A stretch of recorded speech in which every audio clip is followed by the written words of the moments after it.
Aga ma ütlen ausalt, et kui ma poleks olnud poliitik, et ma oleks olnud lihtsalt teadlane, ma olen arvanud, ma oleks surnuna maha kukkunud seal samas, et kujutad ette elutööd ja teed mingi 8 aastat, kirjutad või 10, eks ole.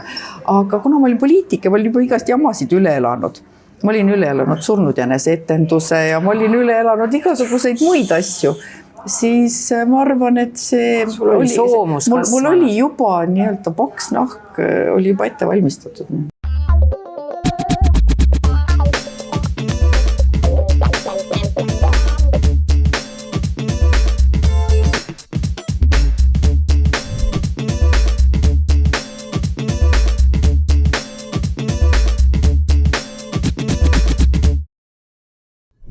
Kallis Lainekene, nüüd me jõudsime kohvikus siia täiesti erakordne sündmus. Me pressisime ennast selle kunstimuuseumi poekesse.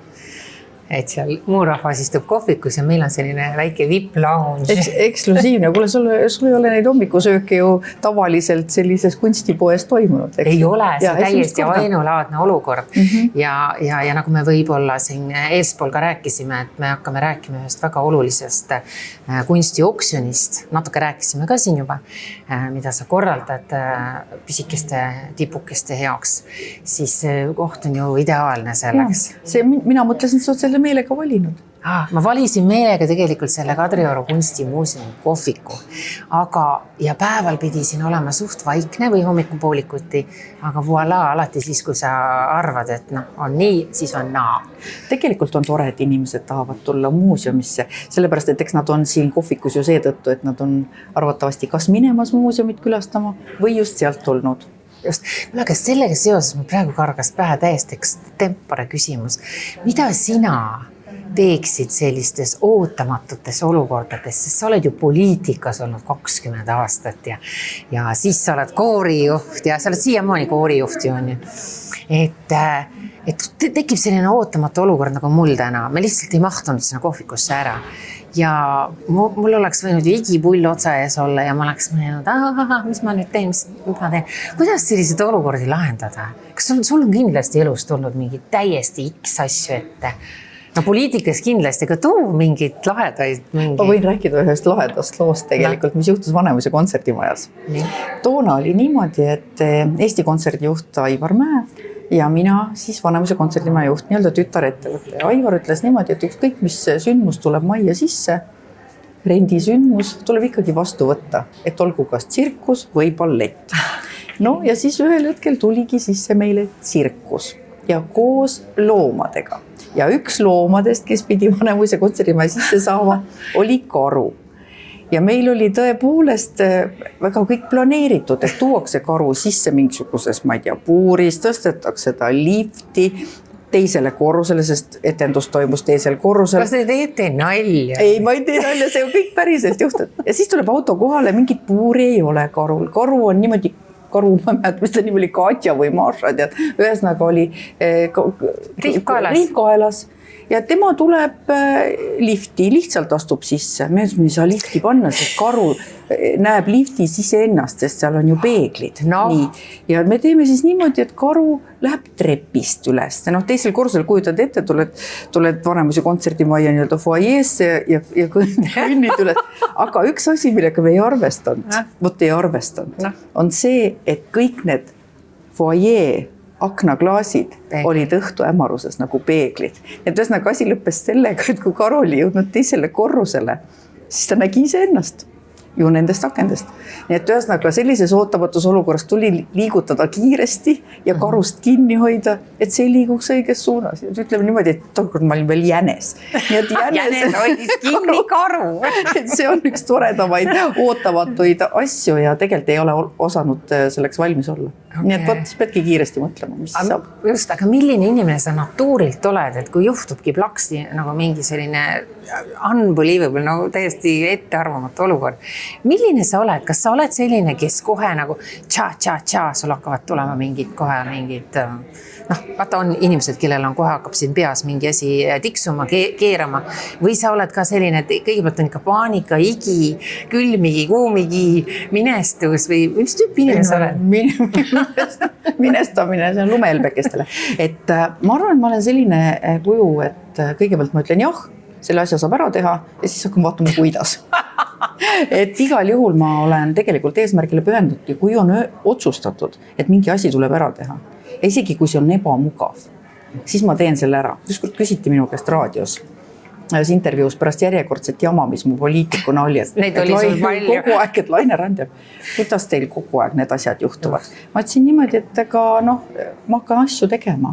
Ja vaata, et poliitikud on ka erinevad, osad on need, kes on 20 aastat poliitikas ja sa ei kuulegi nendest midagi, nad lihtsalt on rahulikult, kulgevad, eks ole, teevad asju, mis meeldib inimestele ja on kogu aeg nagu tuulelipud. Ja rida teisi poliitikuid, kes haaravad härjal sarvist ja hakkavad midagi muutma ja kes on kogu aeg jama sees tänu. See on minu kohta täpselt. Nii et jah, et mõned on need, kes suudavad endale nagu kärbsepaberi liim või liim, kärbsed tulevad kõik sul sinna liimi peale, kõik need jamad ja teised inimesed kulgevad läbi elu nagu teflonpannid ja mitte midagi külge ei jää. Ja neid jamasid, Lainekene, sul ei ole vähe. Ei ole. Sellest tuleb raamat. Kas tuleb raamat või? Sellest tuleb raamat. Vau! Ma mõtlesin, ma jätan selle lõpu küsimuseks. Ma mõtlesin, millal sust tuleb eluloofilm või raamat või mingi selline asi. Praegu on paras aeg kirjutada sellepärast, et valimistel ma ei osale. Keegi ei arva, et ta kirjutab raamatut sellepärast, et saada rohkem hääli. Ja kui ma selle nüüd välja ütlen, siis see raamat tulemata ei jää, eks ole. Tegelikult on mul juba ära registreeritud ka, et on mida unustada, on selle raamatu pealkiri. On mida unustada, vau, see tähendab ju seda, et sa pead rääkima seal väga kiberatest asjadest ja ausalt. Ja, ikka. See ongi plaan, et see raamat tuleb aus raamat. Nagu, ütleme, et ma ei olegi kunagi mingisugust mitte ausat raamatut kirjutanud. Ma olen kirjutanud paar muusika-ajaloo raamatut, eks ju. No need on teine. See on teine asi ja seal liiga palju sükest oma emotsiooni, aga võib ka oma emotsioon, kuna tegemist on laulupidude raamatutega, siis on seal kindlasti sees ka väga palju mind. Aga jah, ma arvan, et esiteks mul on mida unustada ja teiseks mul ei ole midagi kaotada. Kas sul ei tundu, et selline vana saasta, sorry, et me ei ütlen, on ju vana jama välja kraapimine kuskil, vaata, tekitab emotsionaalselt järsku selliseid, Vaata, see on huvitav reaktsioon sul, et sa nagu ütled saasta, aga tegelikult on juhtunud ju väga palju toredaid asju. Ja, aga inimesed tahavad jamadest lugeda. Ja, aga tegelikult ka see, et on mida unustada, on ka kuhi palju head, tegelikult lihtsalt nii palju on sündmuseid elus. Mida vanemaks me saame, seda rohkem me unustame. Õnneks, ütlen mina selle peale. Õnneks. Aga kas sa tänapäeval, sellepärast juba see pealkiri minu meelest dikteerib seda, et on mida unustada, et siis minul on see tunne, et sealt kuskilt laua alt võetakse mingid. Võetaksegi, aga eks iga inimene ju tõlgendab ka ükskõik mingisugust kõnekäändu või vanasõna. Igal ühel ütleb see midagi tema enda nagu rikutuse tasemel, nagu öeldakse. Et sa mõtled lihtsalt oma kogemustest lähtuvalt ja paned sellele asjale sisu. Hakkad seda raamatut lugema, siis sa avastad võib-olla midagi muud või midagi veel. Aga ikkagi ma tahaks natuke küünega kraapida, et kas su elus on mingeid selliseid asju ja ma ei taha nüüd kuulda midagi positiivset. Tahad negatiivset? Et kas sul on sellist asja, et vot selle asja ma panen nüüd plaks kaante vahele sahtlisse ja sahtel kinni, lukk kinni ja võtme viskan luigetiki. Jaa, just see on väga hästi öeldud, et ma panen selle kaane kinni. Just rääkisin ju raamatust. Raamat, mis siis puudutab muusika-ajalugu, ilmus ju ainult seetõttu, et ma arvan, et ma olin ajaloos esimene Tartu Ülikooli doktorant, kellel ei õnnestunud ära kaitsta doktoritööd. Ja aasta oli 2013 pärast seda, kui mind oli lastud doktoritööd kaitsma. Ehk siis kaitsmine pidi olema formaalne asjade realiseerimine ja inimesed tulid lilledega mind õnnitlema ja kuulasid seda ettekannet kõik ja lõpuks mis siis juhtus, et hääletus oli 5-5 ja pärast juhtus igasuguseid asju, et täpsustati, eks see on kõik avalik info, sellest on kõigest kirjutatud, tehti siseuuring ja seal oli palju ebakõlasid ka korraldusliku poole pealt. Aga minu kogemus oli see, et ma ei saanud kaitstud ja ma proovisin kaitsta ka uuesti. Siiski ma poliitikuna sain selles mõttes tagasi löögi, et ei olnud õiges parteis, ei mina ega minu juhendaja ilmselt ja ei õnnestunud. Öeldigi, et Laine ära enam proovi, et ega sa nagu nii ei saa. Ja ma ei proovinudki. Siis see tundub nagu mingi isikliku... Ei, ma ei taha praegust mingisugust silte nagu tagantjärgi panna. Ma ei usu, et see töö nii halb oli, sest ma lasin veel nii erinevatel oponentidel kui ka ekspertidel, kes olid täiesti erapooletud ja polnud ka kaitsmisega seotud. Et nemad ütlesid, et see on sul kaitstud töö tegelikult, aga ma ei hakanud neid vägikäigust vedama ja kirjutasin hoopis raamatu. Ja siis tegelikult kasutasin selle materjali ära ja andsin selle raamatuna välja. Ma isegi arvan, et võib-olla raamatuna loeb seda rohkem inimesi. See on koolide raamatukogudes, kõrgkoolide raamatukogudes, kui seda doktoritööd olekski lugenud. Nii et sa leidsid nagu toreda poole sellest. Ja oligi, panin kaante vahele ja ütleme nii, et ega seda elamust ma uuesti ei tahaks läbi elada, et kui sa küsid, et kas on midagi. Aga ma tahaks küsida, ma saan aru, aga ma tahaks seda hetki küsida, inimesed on tulnud, me läheme tähistama ja mingit sündmust, et see on umbes nii, et lähen altari ette on ju ja siis peigi ütleb, et tšau baka või ei tulegi üldse kohale. Mis siis peale seda juhtus? Kas sa jõid ennast täis? Tegelikult oli väga huvitav fenomen, ega meil oli tõesti laud kaetud. Laud oli kõrval auditooriumis ootel, et me läheme lööme kokku pahuveiniklaas ja väiksed snäkid olid tehtud ja kõik see seltskond, kes seal oli. Muidugi oligi kutsutud ja läksimegi, sest mis sa teed, ega toitu ei lase halvaks minna. Aga kas sa nagu lasid nuttu või pillisid? Ei, ma ei nutnud. Sellepärast, et see tundus nii absurdne see olukord, et tegelikult sellega ei olnudki midagi muud teha, kui tähistada. Ja eks seal olid kõik oponendid ja kõik, eks siis arutasime seda asja. Oponendid olid välismaalas, need ütles niisugust asja pole elu ilma peal nende elus juhtunud ja nad ei kujutanud ette, et nad enam siia ülikooliga oponentideks enam ei tule, sest niisugust asja ei tehta lihtsalt. Aga tehti.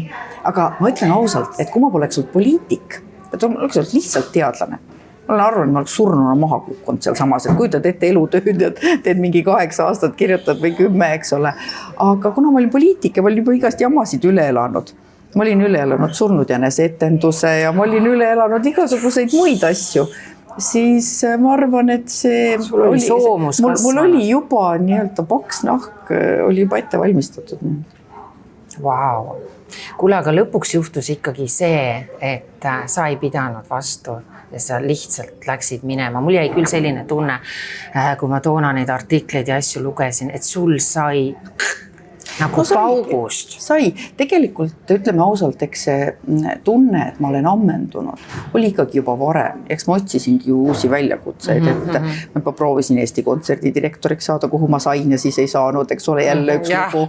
Siis ma võtsin vastu pakkumise minna Viimsisse, sellepärast, et Siim Kallast soovis, kes oli endine vallavana, soovis nii-öelda Riigikokku kandideerida. Aga sa tunnistad, et see oli vale otsus? Ja ma tunnistan, et kui ma üldse midagi teeks teisiti või jätaks tegemata, tegelikult need eelmised õppetunnid ei olnud sellised, et ma ei tahaks neid uuesti läbi elada, et põhimõtteliselt nad on ikkagi andnud mulle uusi teadmisi, kogemusi ja tõesti teinud mind ka tugevamaks. Aga vaata, see Viimsi vallavanemaks olemise kogemus oli küll liiast. Ma ütlen, et see hakkas tervise peale, see tegelikult rikkus inimsuhteid omavahelisi, see ei pannud ilusat hüüumärki minu poliitikukarjäärile, vaid pigem oli seal, ma ei tea, ma ei oskagi öelda, mitte küsimärk, aga mis asi seal kõik oli lõpus. Sellist märki ei ole leiutatud. Sellist märki pole leiutatud, mis see on see väiksem kui võib-olla kuidagi moodi matemaatikas. Igal juhul oli seal palju küsimusi, mis jäid vastuseta ja palju tegusid tegelikult, mis jäid tegemata ehkki. Nagu uhke see aatrium ja värk sai tehtud ju see. see on ime. See on tehtud ja seda ilmselt ei oleks olnud sellisena, kui mina poleks seesama 10 kuud seal vallavanem olnud, seda tunnistasid väga paljud inimesed. Nii et ütleme nii, et võtamegi seda siis minu sellise hea teona või et see oli see otsus, et miks ma pidin Viimsi valda minema, selle jaoks, et täna oleks Viimsi artimisel olemas. See sobib. Mulle nii hästi meeldib, kuidas igast asjast, mis on nagu persele, sa nagu tuled nagu välja ja keerad nagu just selle roosama poole esile. Ja, aga tead, tegelikult minu põhimõte on see, et ei ole läbikukkumisi, et elus on õppetunnid. Ja ma olen selle teadmise või mõttetera endale omaks võtnud päris ammu, sest ma arvan juba 90ndate lõpul, kui ma astusin esimesi samme seal suhtlemistreenerina ja suhtlemistreenerite kursusel ja avastasin enda jaoks seda niisugust eneseabi nii-öelda maailma. Aga siis sa olid nagu õpipoiss veel või? Ma olin õpipoiss, ja. 95. aastal käisin elus esimest korda koolitusel ja siis oli huvitav, küsiti mu käest, et mis koolitustel sa enne oled käinud? No see on minu esimene. Siis ma ütlesin, et ma olen õppinud Tallinna Riiklikus konservatooriumis. Tähendab, et ma isegi sel hetkel ei tajunud, et mis asi see koolituse küsimus on. Et ma olen ennast koolitanud muusikuks. Ja see oli need ajad 90ndate lõpus, kui ma sain selle teadmise, et esiteks ei ole mõtet ennast piitsutada kogu aeg. Mõnikord tasub öelda, et ma sain hakkama, patsutades endale õlale ja mitte öelda, et jah, sa oled tubli, aga alati saab paremini. Et see, et ma ei ole piisav ja kõik see on tegelikult meil hästi palju sees. Nii et eestlastele eriti. See on tegelikult päris hea niisugune õlekõrs öelda, aga võib-olla tulebki öelda, et jumal tänatud, et sa olid käinud, siis hakkasid käima sellistel imetabastel kursustel. Tookord ei öeldud nii moodsalt coaching. Ei öeldud. Tookord oli ikkagi, ega coaching ongi teine asi. Tähendab, see oli suhtlemistreenerite kursus, siis oli neurolingvistiline programmeerimine. See on ka omaette metoodika, tegelikult ka niisugune inimeste, meeskonna kui ka isikute koolitamise meetod. Ja ma olen meeskonnakoolitust õppinud, ma olen videokoolitust õppinud ja ise nad kõik loomulikult ka seetõttu läbi teinud ja ka õpetajakoolitust ja siis tegelikult see, et kedagi teist koolitada, koolitaja koolitus nii-öelda. Et need asjad on kõik läbitud ja coaching tuli mu juurde alles ju mingisugunegi 6 aastat tagasi. See oli just enne koroonat vahetult. Just! Ja vaata, seega läks nagu kuidagi niimoodi. Väga hästi klappis. See aeg, kui oli koroona ja eriti kuskile minna ei saanud ja need asi, siis me olime esimesed, kes hakkasime õppima läbi veebi. Et algselt tundus, et läbi veebi õppida ei ole võimalik, et igaüks istub oma kodus. Aga kõik asjad said tehtud ja lõpuks saime kokku ka. Kuule, aga räägime sellest nii moodsast asjast nagu sellest coachingust on ju, mida sa teed. Et mul on natukene nagu see arusaamatuks jäänud, et ma siin küll tuhnisin edasi ja tagasi ja ma olen hästi palju inimesed on rääkinud, et sa tegeled sellise asjaga, aga no mida see täpsemalt tähendab, et see on nagu coaching arengutreener on ju. No, mida see tähendab nagu, mida sa teed inimestega? Mina ei õpetagi, vaata, coach ei õpeta mitte midagi, et coach on tegelikult tõlkes, on ta muidugi treener. Just. Ja coach enese arengutreener. Ja, aga tegelikult kust see tulnud on? Ikkagi spordist.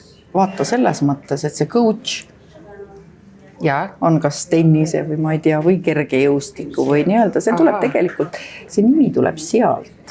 Ja, või see, mitte siis nimi, vaid siis see mõiste, eks ole.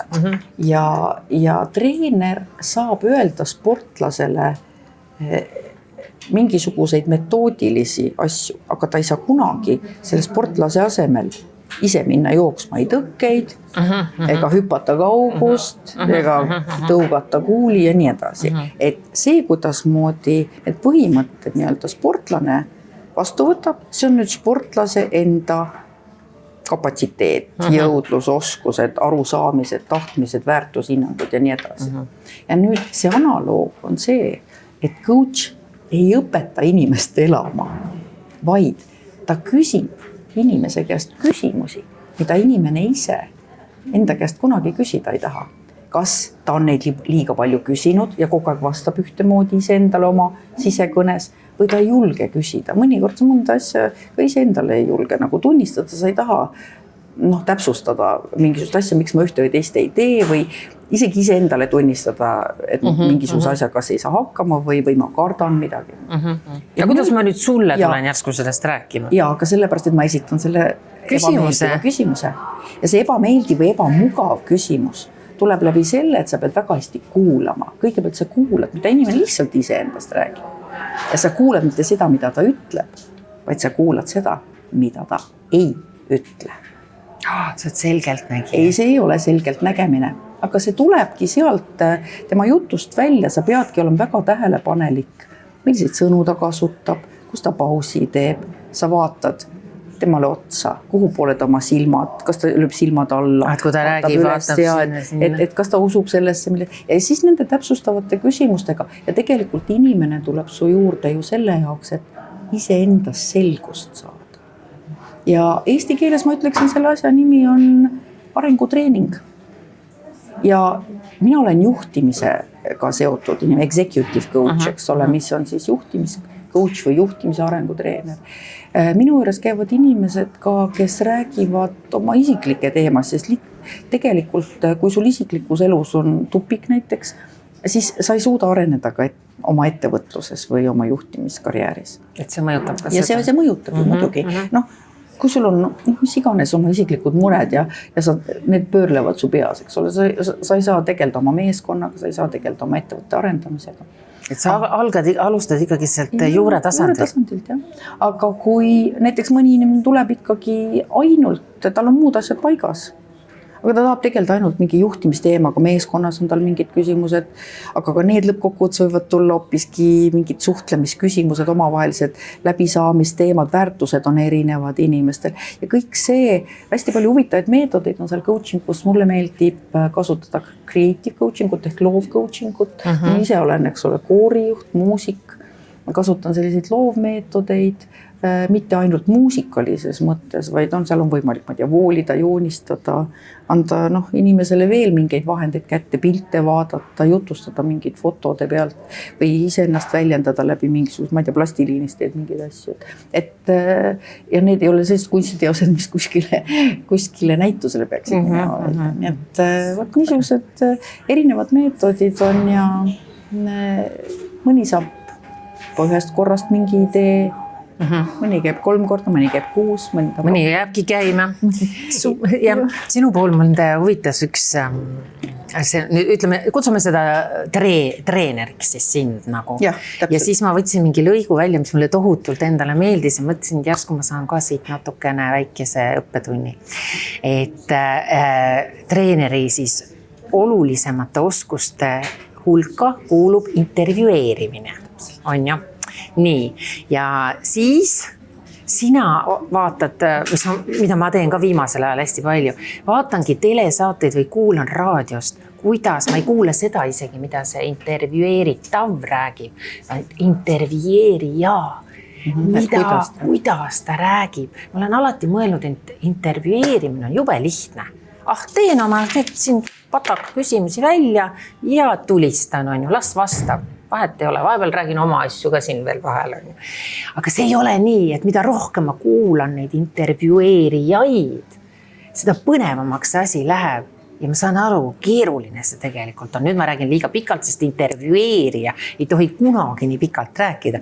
Ta peab andma, ma sain aru kätte nagu selle jutu otsa või mõtte, et sina saaksid hakata seda laiendama ja et midagi nagu justkui avarduks ja me hakkaksime vestlema millestki põnevast. Aga aita natuke, õpeta nüüd see, mulle meeldivad sellised praktilised asjad ka, et kuidas sellist asja saavutada, et see on isegi võib-olla vahel selle jaoks ka hea, et kui sa istud mõne inimesega, tead, me ei kuula enam teisi inimesi, mis ma olen avastanud. Ma lähen võib-olla mõne sõbrannaga istuma, küsin ta käest, kuidas sul läheb, tegelikult me ju ei kuula teda. Ma räägin kõik oma asjad ära ja ma ei oska inimesi enam kuulata. Ja, see vastab väga tõele, see kuulamise teema on hästi oluline, aga küsimuste esitamine, küsimusi on erinevaid. Need küsimused on sellised, kus sa küsid, kuidas, millal, miks, missugusel viisil, mis põhjusel ja nii edasi. Ja sa võid küsida kas.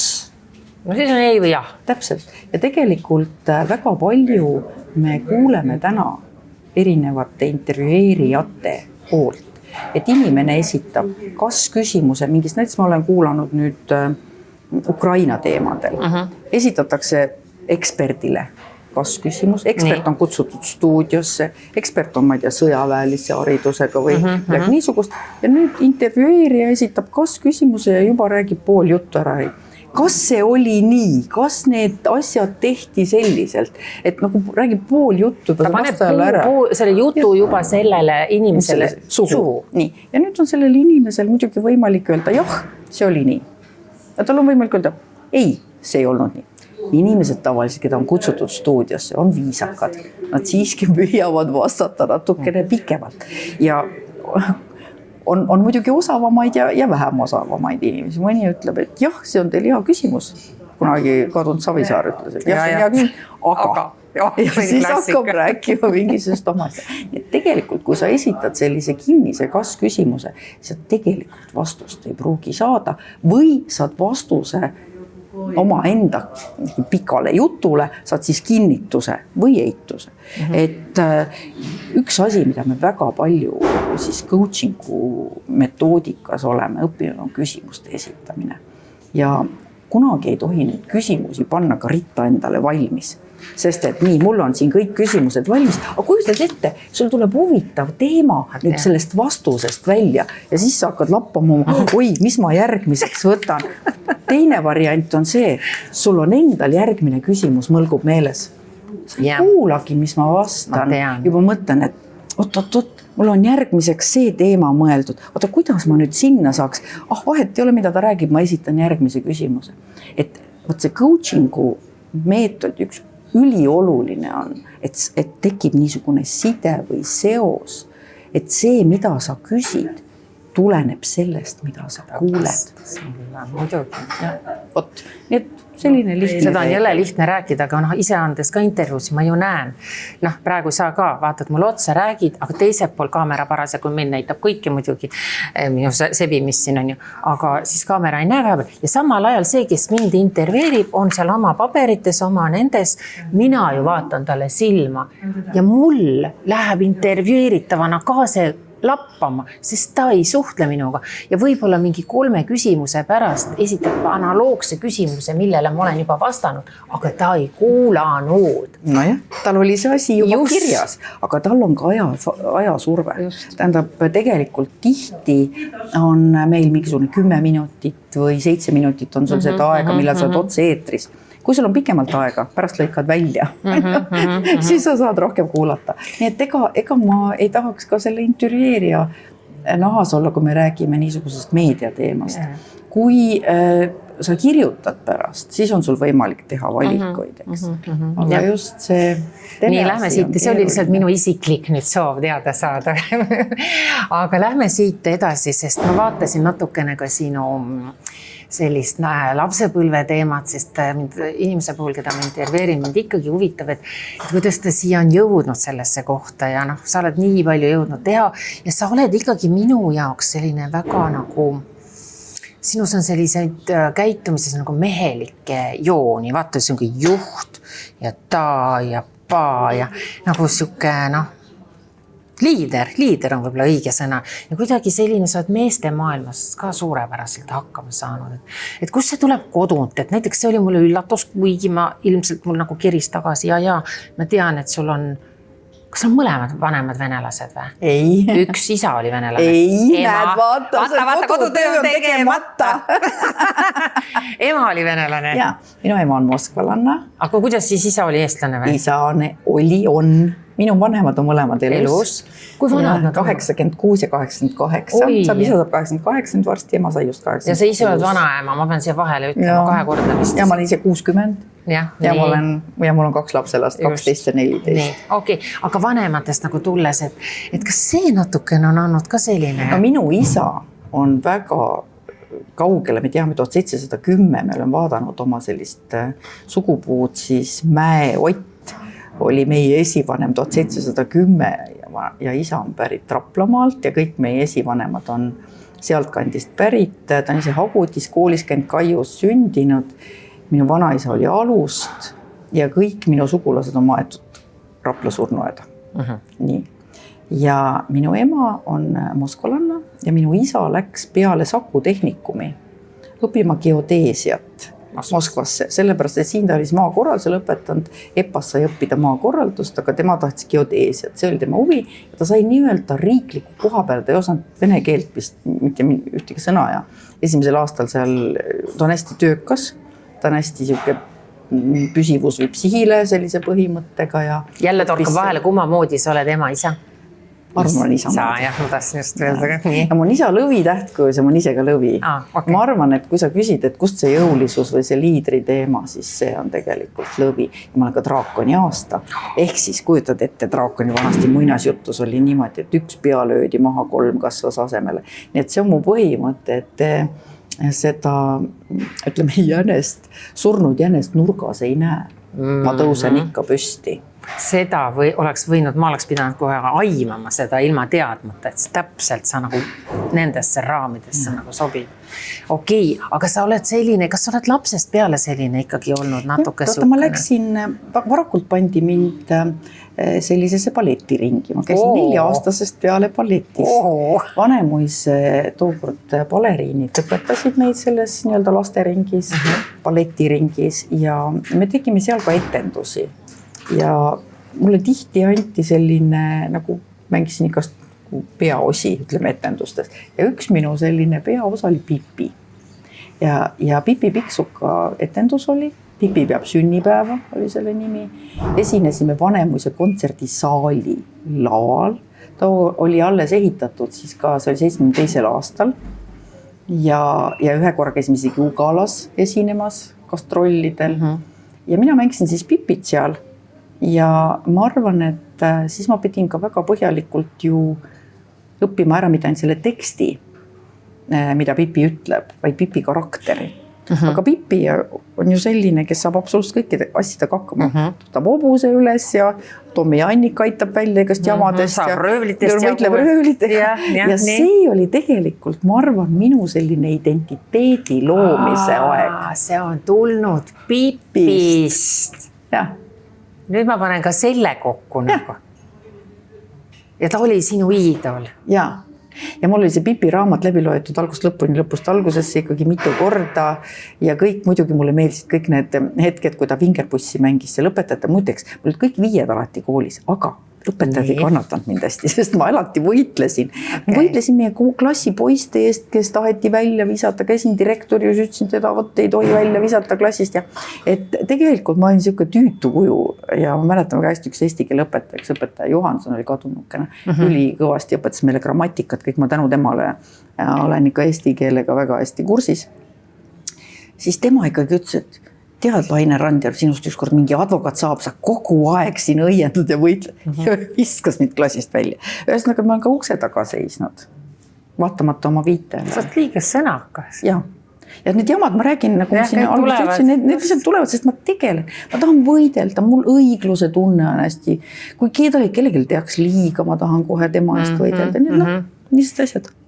Kas sul on minevikust tuleb mingi selline hetkeseis ka meelde? No nüüd sa ütlesid, et Pipi on see, kes on sind nagu mõjutanud, aga mingi selline laks käis ära, vaata lõpuks, kui sa valid mingi tee, on ju, sa oled ju läinud koorijuhtimisse, ma isegi vist kuskilt lugesin, et sa olid ju väikse titena juba seal niimoodi. Lasteaias oli. Ei, see oli esimene klass. Esimese klassi lõpus õpetaja lihtsalt pani, siis ei olnud midagi õppinud. Niisama vehkisid õpetaja ütles, minu isa Majaken oli laulu nimi. Esimese A-klassi õpilane Laine Randjärv 9. aastal 1972 kevadel. Nii. Ja siis ema veel ütles mulle, et tegi mulle hobuse soba ja mul pikad juuksed ja ütles, et tee siis selle peaga niimoodi hästi liiguta, et siis hobuse saba hüppab, eks ole, tegelikult ja siis juhatasin seal, ei kartnud. Ei olnud kunagi seda teinud, aga läksin Mudilas koori ette ja tõstsin käed üles ja lihtsalt tegin niimoodi. Kõik laulsid. Mina täpselt küll ei tea, kas me olime rütmis või ei olnud, aga igal juhul esinetud sai ja ma ei olnud ainuke. Tähendab, seda ma saan kohe öelda, et me 3 tüdrukut siis valiti välja. Igaüks juhatas mingit ühte lugu, mis õpetajal oli muidugi ära õpetatud. Aga isaga koos ma käisin kooriproovis, isa mul laulis meeskooris Gaudamus, väga kaua aega Tartu meeskoor praeguseni tegutseb ja Roland Laasmäe on minu eeskuju olnud koorijuhina, tema oli meeskoori dirigent ja ma olin kogu aeg, ma nägin, kuidas see töö käis ja käisin kaasas nendega reisidel ja igasugustes võistlustel ja laululaagrites ja nimetati isegi koorimaskotiks. Ja pärast see oli see koor, kus ma esimesena tegin oma praktikat, et selle koori teine dirigent Valve Lepik oli minu siis dirigeerimisõpetaja. Ja isa küll ütles mulle, et ära mine dirigeerimist õppima koorijuhtimist, see on väga raske amet naiste rahvale, et siis mingi muusikaõpetaja ütles ja, et sa ei saa sealt kunagi mingisugusesse tippu, sellepärast, et ainult mehed saavad ja et naised ei saa, sellepärast, et sa pead olema 10 kord parem kui üks mees, selleks, et üleüldse kusagile pääseda. Seda ütlesid nii-öelda kogenud ja vanemad koorijuhid, naiskoorijuhid. Aga mul oli ikkagi jonni, sest mul tegelikult meeldis. Tundsin, mulle see meeldib, mulle meeldis see koorielu ja toona käis veel ikkagi 2 korda nädalas oli kooriproov, nüüd on 1 kord pro-kooril. 2 nädalat isa ütles, et naiste rahvale 2 korda nädalas õhtuti kodust ära olla, mis perest ja kõik niimoodi. Aga ikkagi ma läksin ja tegin. Et kui keegi mu käest küsib, kes ma olen, mu identiteet on ikkagi, kõigepealt ma ütlen, ma olen koorijuht. Just, see on see number 1. Okei, nüüd ma sain sellest ka aru, kus see on nagu tulnud, kus need juured nagu on kasvanud. Aga ma mõtlen seda, et kui sa nüüd tagasi vaatad, et milline... Vaat kui isa või vanemad ütlesid ka, eks ole, et kohtuti kodunud ära, mis pereelu see on. Kui mees teeks samasugust asja, see oleks ju tervitatav. See on ju, see on normaalne. Keegi küsida, kus lapsed on või mis toimub.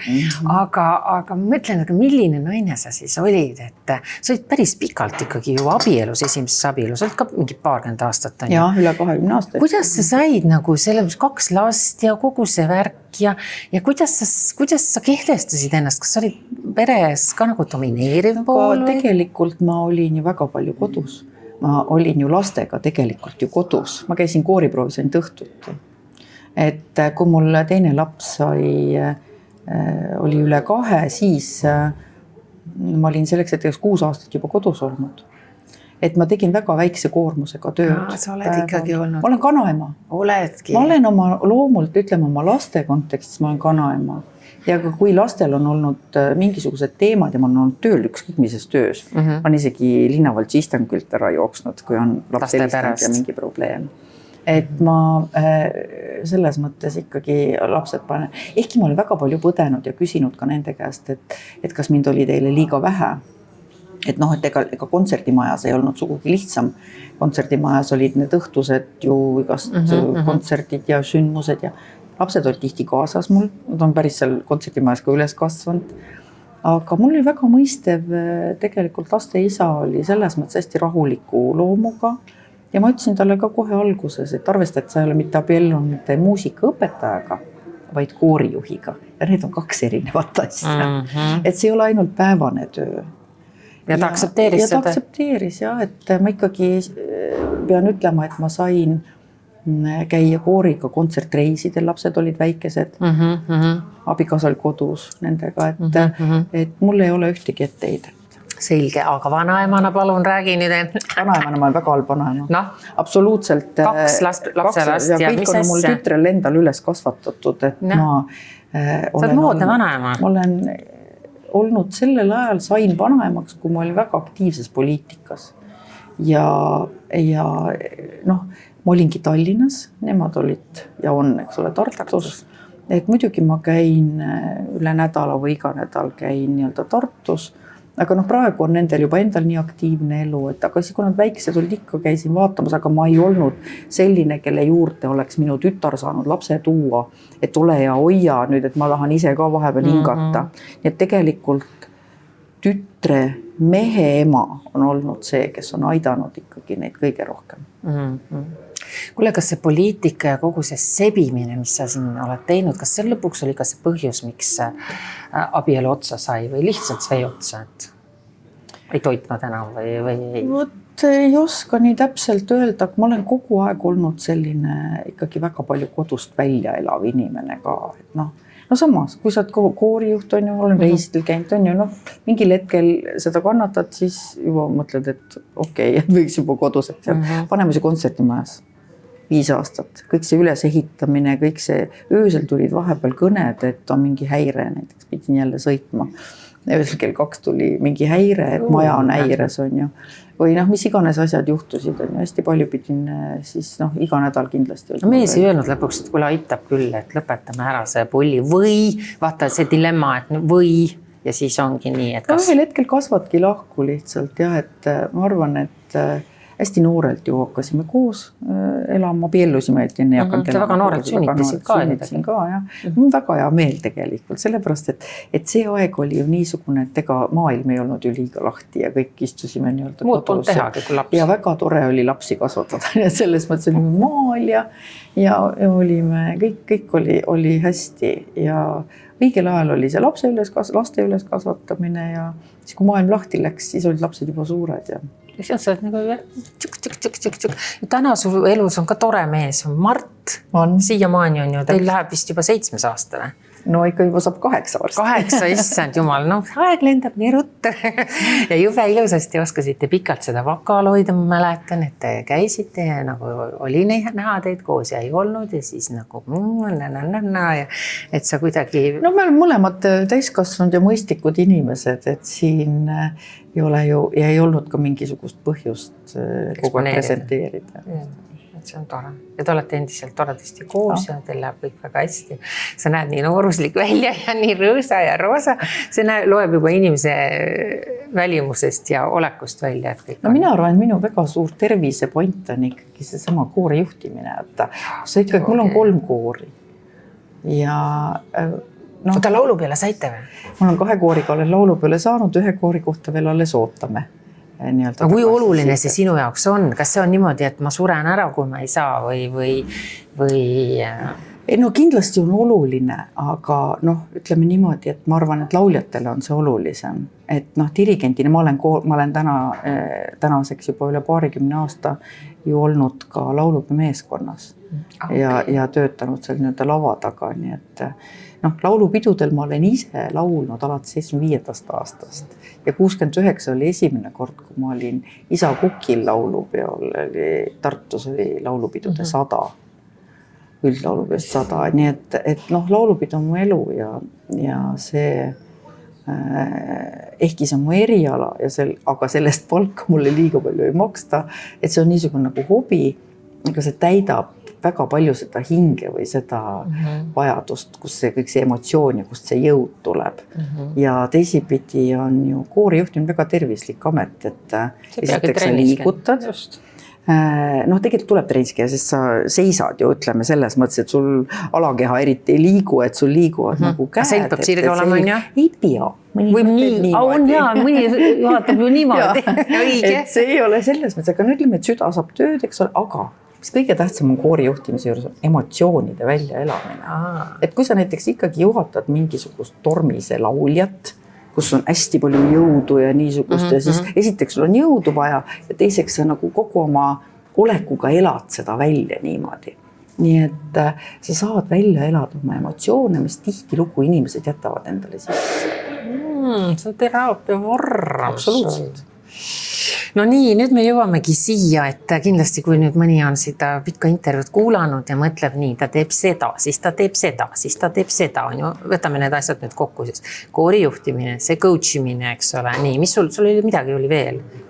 Ja ma tegelen ju sünnitusmaja. Sünnitusmaja sellega, jumala unustasin ära, jaa, just. See on heategevuslik töö. See on heategevus. Ei, see on ikkagi, ma olen tegevjuht seal, aga see on heategevuse heaks tehtav töö ja ma olen seda 22. aastast teinud ja nüüd on siis saab 3 aastat ja praegu me peame 25. sünnipäeva, aga ma olen selle sünnitusmaja fondiga seotud olnud ka varem. Ma olin selle patroon, kui ma olin veel poliitikas. Nii et 2009 kuni 2015 ma olin selle sünnitusmajade fondi patroon ja nüüd tuli nii-öelda tegevjuhina nagu me sellest sünnitusmajade värgist rääkisime meie esimeses videos ka, vaadake järgi, me ei hakka seda üle kordama, aga lihtsalt ma tahtsin siia jõuda. Mõni küsib, aga kuidas see võimalik on? Nagu täna sa tulid ka Tartust on ju, või sa oled Tartus tegelikult ju põhimõtteliselt? Ma olen ikka igal pool, tähendab tõesti, ma olen osa aega Tartus, ma olen osa aega Tallinnas, mul on ju koorid on mul Tallinnas, kus sa võtad selle? Energia. Mulle meeldib autoga sõita. Tohutult meeldib. Kus sa selle aja veel võtad? No kuule, autosõit on kõige parem aeg igasuguste telefonikõnede tegemiseks, asja ajamiseks, mõtlemiseks, õnneks on see, et meil ei ole enam vaja telefoni kõrva ääres hoida, eks ole. Telefon on sul seal, keegi helistab sisse, saad mingid asjad aetud 2 tundi omast käest. Ja mis veel? No siis see 2 tundi ma ei istu arvutis. Ma on ju, kui ma olen roolis. Tõsi ta on. Ja siis ma ei surfa Facebookis ega midagi. Ja tegelikult on jube hea tunne. Istun autosse ja sõidan kuhu tahan. See vabaduse tunne. Ma sõita näiteks tekib idee, mingi tore üritus on kuskil, ma ei tea, Rakveres. Kui hea on sõita Tallinnast Rakvere, kui hea tee on 4-realine. Nüüd on juba, kui kaua ma olen võidelnud ja mõelnud, et see Tartu 4-realine, Mäoni saab nüüd sõita. See on nii suur õnnistus ja vabanemine inimestele, kes igapäevaselt. Ma olen 97. aastast sõitnud seda vahet. Ja ma olen näinud kõike seda, kuidas see tee on arenenud ja ei ole arenenud ja mis remondid. Sellest teine saade. Sellest on teine saade. Kuule, lõpetuseks ma tahaks küsida, et dokumentaalfilmi peale sa ei ole mõelnud, raamatuvärk on nüüd eluloo raamat, me paljastasime täna, tuleb, sa ei saa sellest nüüd kõrvale viilida. Ma spetsiaalselt ütlesingi, sest siis mul on ka nii-öelda väike kohustus. Kas sa julged öelda umbes, et kaua sa võib aega võtta? Millal? Paneme mingi väikse, mingi ajalise selle ka. Kas sa oled see inimene, kes teeb jõuludeks raamat? ma ei julge lubada jõuludeks, sest ma tean esiteks, kui tihe on graafik seal ja nii edasi, et võib-olla aasta jooksul näiteks. Aha. Siis on huvitav, siis ma aasta pärast teen siis, kui see raamat tuleb välja ja värgid-särgid, ma natukene tutvun sellega, ma loodan, et see tuleb põnev. Ära hoia tagasi. Raamatut ei taha kirjutada. Ära hoia tagasi. Paljasti seal midagi sellist ka, millest ma absoluutselt mitte midagi ei tea. Too see mingi sisemine, see lõvis. Vaata, sa oskasid mul juba nii palju asju siin täna küsida, et ma juba kardan seda, et seal raamatus ei ole midagi huvitavat lugeda, et kõik on täna ära räägitud. Ei ole midagi. Et mida sa paneksid sinna? Sa pealkirja juba ütlesid ära, raamatu pealkirja, aga mida sa sinna kuidagi... tänapäeval on moes, eks ole, kirjutada sinna raamatu tagumisele kaanele või siis mingi väike intro või lõppsõna on ka nagu oluline. Mis sa sinna kuidagi paneksid või mis võiks olla sinu selline? Oletame, et sul tuleb dokumentaalfilm välja, siis pannakse ka midagi lõppu, midagi sellist nagu märgist. Mitte, et sa nüüd surema hakkaksid, ära võtta seda. Aga mis see võiks olla nagu selline kokkuvõttev asi, kui sa mõtled oma elu peale? Vaata, Anu, ma ei ütle sulle seda. Sellepärast, et muidu sa ei osta ju seda raamatut. Kuule, ma arvan, et sa kingid mulle selle raamatu. Ma kindlasti kingin selle raamatu. Autogrammiga. Ma kutsun siin selle raamatu esitlusele. Issand, see vabadus ma pannan sulle. Panen kohe kirja. Okei, no siis ma jään põnevusega ootama seda lõppu nagu mingisugust kokkuvõtvat fraasiga. Et sa võtaks nagu oma elu kokku. Ei, ma ei võta veel oma elu kokku. Okei. Ma ei võta oma elu. Selles raamatus kindlasti ma ei võta kokku. Selles raamatus üks asi, mida ma võin sulle lubada, on see, et seal see ei lõppe mitte punktiga, vaid ikka 3 punktiga, et asi läheb edasi. Okei. Selge, jään vaatama sinu seiklusi, sest tõesti, sul on väga seiklusrikas elu olnud ja mulle nii tohutult see meeldib, kui ma mõtlen tagantjärgi, et sel hetkel, kui need sündmused on toimunud, ma kujutan ette, et sa, kas oled, seda ma pean küsima, kas oled pidanud mingit tablette sööma või psühholoogi juurde minema? Hullumajja näiteks. Mul on selliseid külalisi ka olnud, kes ütlevad, et nad on pidanud veetma aja natuke aega hullumajas. Veel kord, ma olen väga uhke selle paksu naha üle, mis ma olen saanud, ma olen väga tänulik selle üle. Ja mäletan seda, et kui see oma suurepärane doktoritöö kaitsmine oli, siis sellest järgmine päev ma läksin tegema üks ajakiri, see oli kas Mari või mingisugune ajakiri tuli selle esikaanele ja mingi lugu tuli ja nii edasi. Läksin pildistama ja siis see inimene, kes muga siis tegi seda intervjuud ka küsib, et issand, ma ei saa aru, kuidas sa siin veel püsti püsid ja rõõmus oled. No mina ikka poseerisin fotograafides, peab ju hea välja nägema ja nii edasi. Tegelikult, kui sul on tegevust, just. Siis tegelikult ei ole probleemi. Vaat üks asi, mis ma ütlen, kui koerad hauguvad, järelikult sa oled sadulas. Ai, see on väga hästi. Aga kui koerad ei haugu, sa oled juba maha kukkunud. Sa oled maha kantud. Maha kantud ja koerad ei taha ka sind enam. Püha taevas, see oli hirmus, see tuleb raamatu lõppu. Koerad ka ei taha enam.